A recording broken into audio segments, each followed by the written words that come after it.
matchmaker, anong love advice ang gusto mong matanggap? Paano magstay? And why?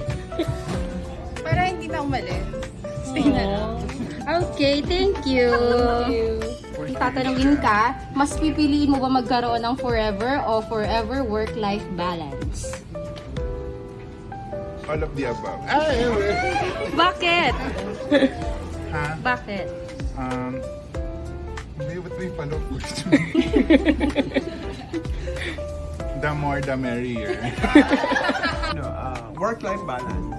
Bakit? Kasama na yun din sa balance yung may forever na partner. Forever. Why po, sir? Why? Kasi endless happiness for my Oh, forever. thank you, sir. Sir. If love was an HR policy, ano ang magiging rules and regulations nito? Love true. Yeah, rules, be faithful, be loyal, stay committed, and give your all.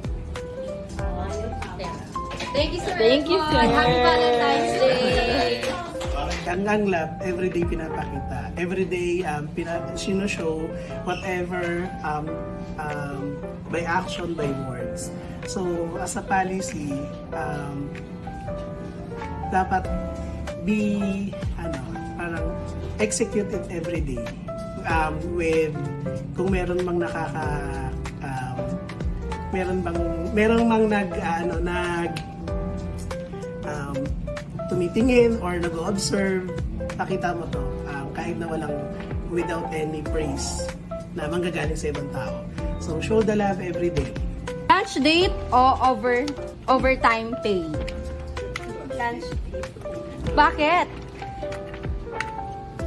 Para spend time with your special self. Lunch date. Especially with loved ones. Walang kapalit yun.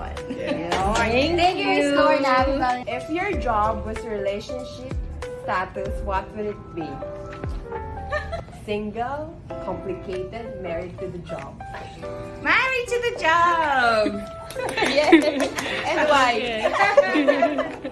Because I love you too. Oh.